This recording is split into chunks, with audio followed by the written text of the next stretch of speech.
Hello everyone, I'm Ray Setti. Thank you for sharing this time with me and allowing me this opportunity to present my insights into the astrological as well as spiritual influence which are being offered to us from Spirit in this month of April 2016.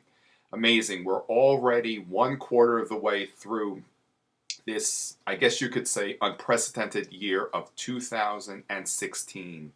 We have just had a series of eclipses in March, and many of you who have been following my videos, my forecast, I've been emphasizing as much as I can the element of empowerment. You know, that's really what's being offered to us in this time, the element of empowerment for us to recognize how the power of spirit, the power of creativity, the power of divinity, if you will, is in each and every one of us. And many times before we begin a significant new cycle of experience in our lives, whether it be personally or collectively, we need to recognize what we need to eliminate so that we can begin a new series of experiences with a clear slate. And this is something that I've been talking about for many months now, especially since the last series of eclipse, which took place in September. The solar eclipse and the lunar eclipse in March released a tremendous amount of fear, dark energy, dark matter, whatever it is that you want to call it, and that release is going to certainly continue. And with the new moon that we have on April 7th, one of the greatest elements that are being offered to us at that time from that specific lunation is that we are, once again, we're at a crossroads and a great awakening is underway. And you know, many times before we wake up, sometimes we need to be shaken up a little bit. And I've always used the analogy that when someone is in a very deep sleep, sometimes you got to shake them up a little bit if you want to wake them up. And sometimes spirit, humanity, the universe, whatever you want to call it, will do that to us as well. The energy of Uranus is very strong at the time of the new moon on April 7th. Uranus, I refer to Uranus as the Great Awakener.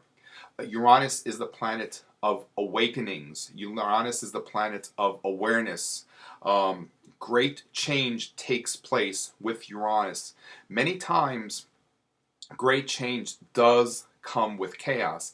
Chaos is also the element that connects with Uranus.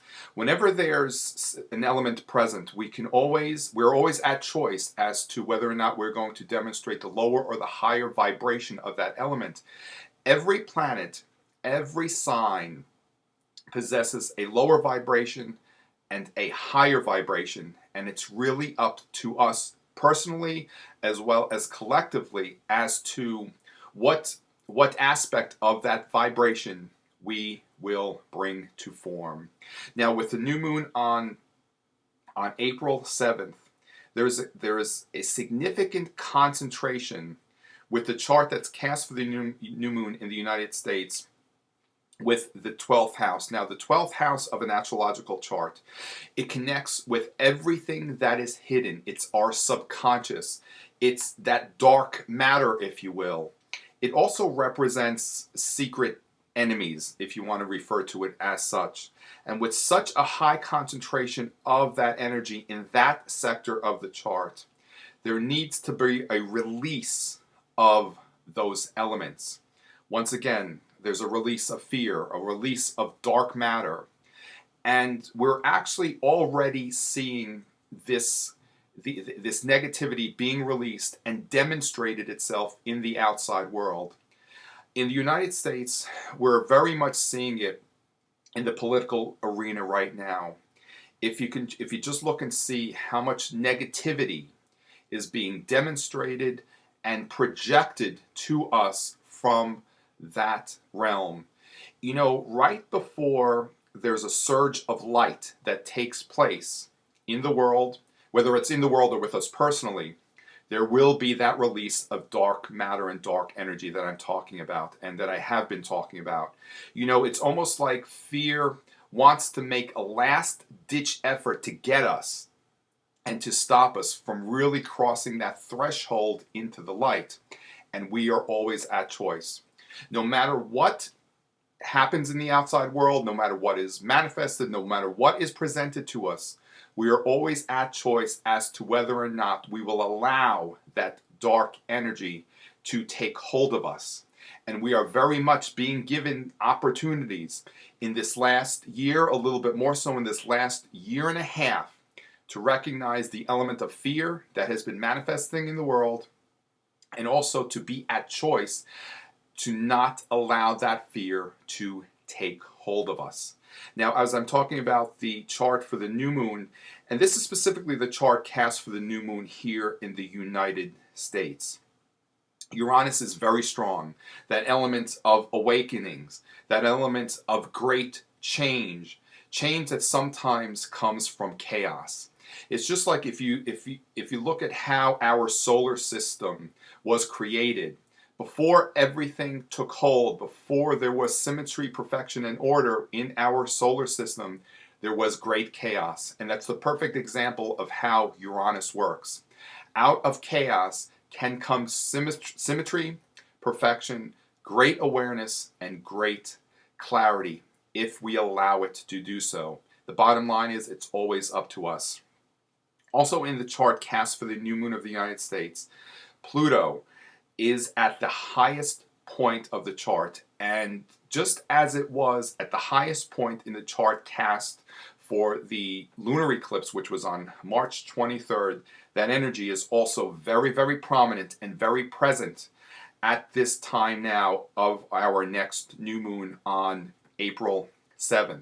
Pluto is the element which connects with empowerment. Pluto also connects with great destruction. Look at what just happened once again in Brussels. One more demonstration of how the lowest vibration of this energy of Pluto will demonstrate itself. Just to give you another example of the significance of the power of Pluto, Pluto connects with atomic energy and atomic destruction. Look and see how destructive the detonation of an atomic bomb is. And if you can think about what that would be like, just the opposite in terms of empowerment, creativity. That's also the element of Pluto as well. And when we choose to bring that to form, that is what we will experience. And again, it's whether we do this for ourselves personally or collectively. We are giving the opportunity to do that collectively, especially here in the United States. That element of empowerment is very much being offered to each and every one of us to encode it within ourselves.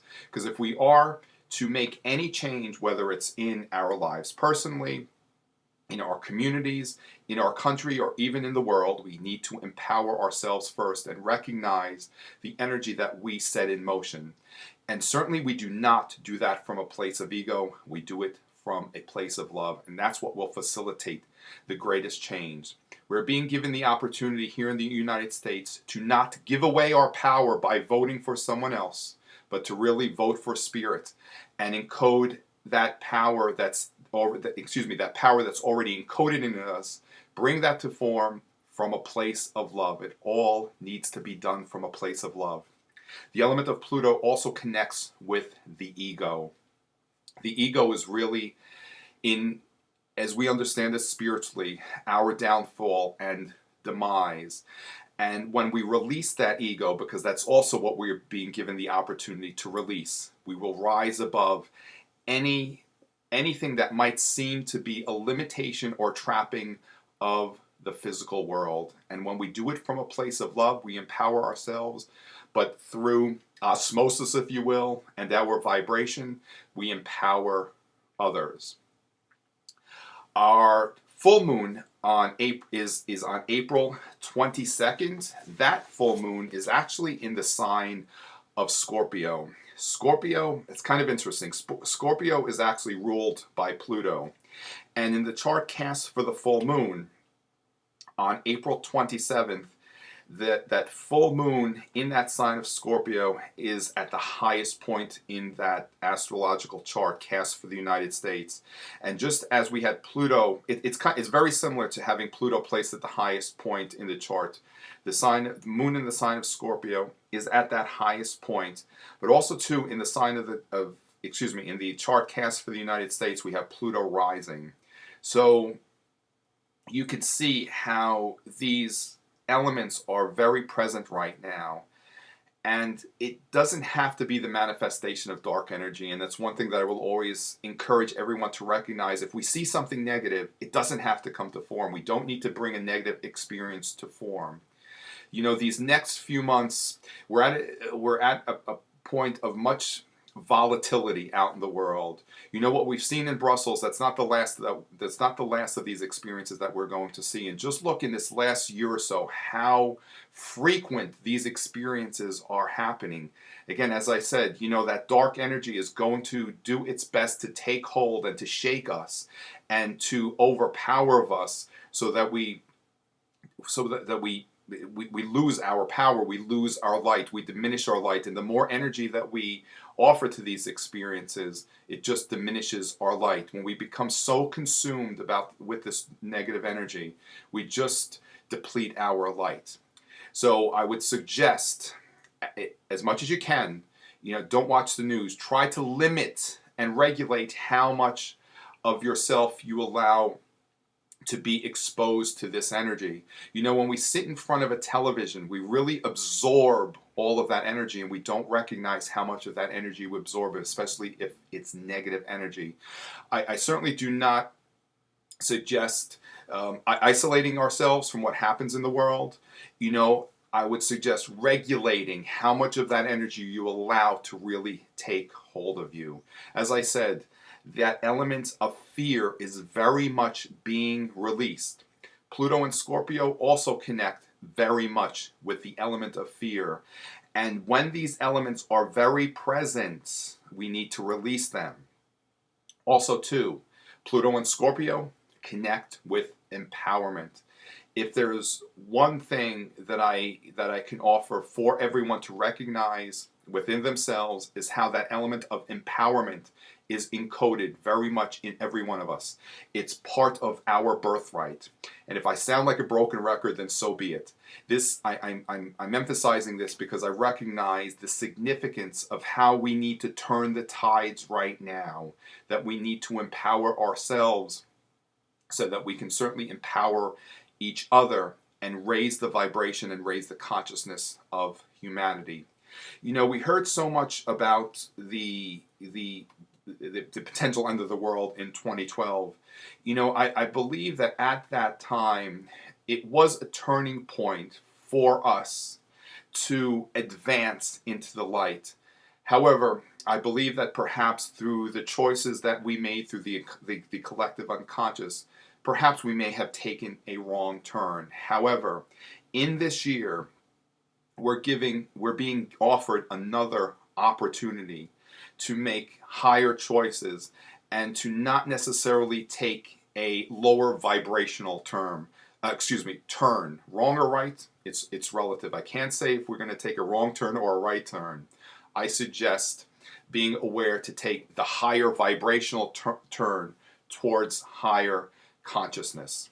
One more thing that I would like to emphasize is that on March 25th, Saturn, the planet of karma, moved retrograde and will be retrograde until about August 13th. Now, Saturn connects with our goals, our long-term goals. It connects with our career, the greatest desires that we strive to accomplish for ourselves and achieve for ourselves while we are in human form. So while it's retrograde, it's a perfect time to review all of those elements. Now, Saturn has been transiting the sign of Sagittarius. As I've spoken of in the past, Sagittarius is the sign of the higher mind. So as Saturn transits the sign of the higher mind, we are being given the opportunity to strengthen that connection of the higher mind. also to clear away any interferences which may interfere with the process and the channeling of information that comes from the higher mind. Saturn does create restrictions and what seems to be a limitation, if you will. However, Saturn allows us to be cautious when necessary. On the negative side, we become overly cautious and we don't necessarily allow ourselves to move forward. So as Saturn transits the sign of Sagittarius, that strengthening of the higher mind is becoming very much established. It's already established by our birthright. However, our human experiences will cause that connection to be somewhat clouded. And we're now at a time where we are being given the opportunity to clear that connection so that we can certainly live at a higher vibrational place. And through that, we really generate positive change for other people. So, once again, I'm Ray Seti. Thank you for sharing this time with me. I will be returning to the mystical moon. My first day at the moon, I believe it's April 19th.